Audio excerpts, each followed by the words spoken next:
আবহাওয়া দপ্তরের তথ্য অনুযায়ী আসতে চলেছে ঘূর্ণিঝড় রিমল, আর সে কারণেই চরম আতঙ্কে রয়েছেন পূর্ব বর্ধমান জেলার অনেকেই।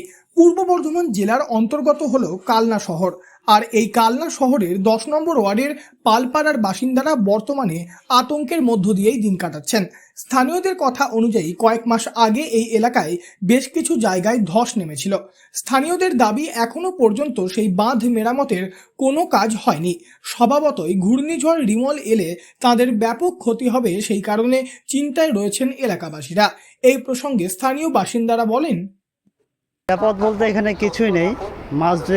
মাস দুয়েক আগে যে ফাটল এখানে দিয়েছিল তাতে অনেকটাই তো ধস নেমে গেছিলো, অনেকটাই ভেঙে গেছে। তো আমরা তাড়াহুড়ো করে ঘরে যে যাবতীয় জিনিসপত্র অনেকটা সরিয়ে নিয়েছি যতটা পেরেছি।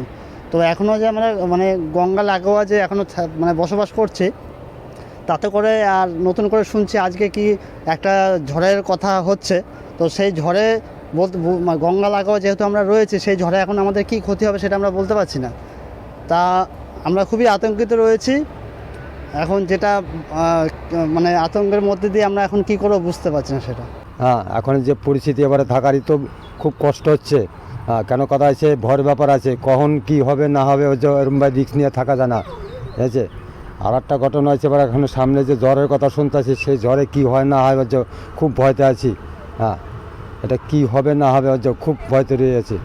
স্থানীয় বাসিন্দারা জানিয়েছেন, কয়েক মাস আগে যে ধস নেমেছিল সেটার দিকেও প্রশাসনের তরফে কোনো নজর দেওয়া হয়নি।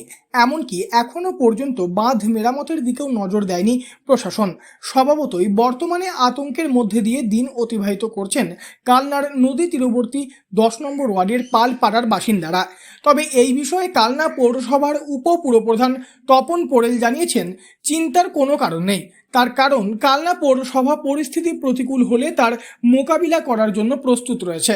এছাড়াও ডিজাস্টার ম্যানেজমেন্টের কর্মীরা রয়েছেন এবং সকলের সুবিধার্থে হেল্পলাইন নাম্বারও চালু করা হয়েছে পৌরসভার তরফে।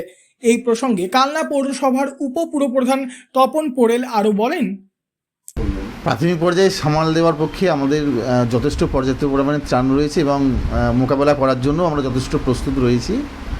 আর গঙ্গা পাড়ের ভাঙনের কথা যেটা আপনারা উল্লেখ করছেন, এখনও ধরুন মডেল কোড অফ কন্ডাক্ট লাগু আছে।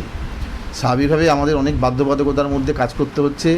উত্তরবঙ্গে ঝড়েই দেখলেন যে প্রশাসন সর্বতভাবে প্রচেষ্টা করেও কিন্তু কোড অফ কন্ডাক্টে আটকে গেছিলো। আদর্শ আচরণবিধি যেহেতু এখনও লাগু রয়েছে, এই আদর্শ আচরণবিধির মধ্যেও যেটুকুনি আপনার আইনসঙ্গতভাবে যেটুকুনি মানুষকে সহযোগিতা করা যায়, মানুষের পাশে থাকা যায়, কালনা পৌরসভাগতভাবে আমরা 100% মানুষের পাশে থাকবো এবং থাকার চেষ্টা করব।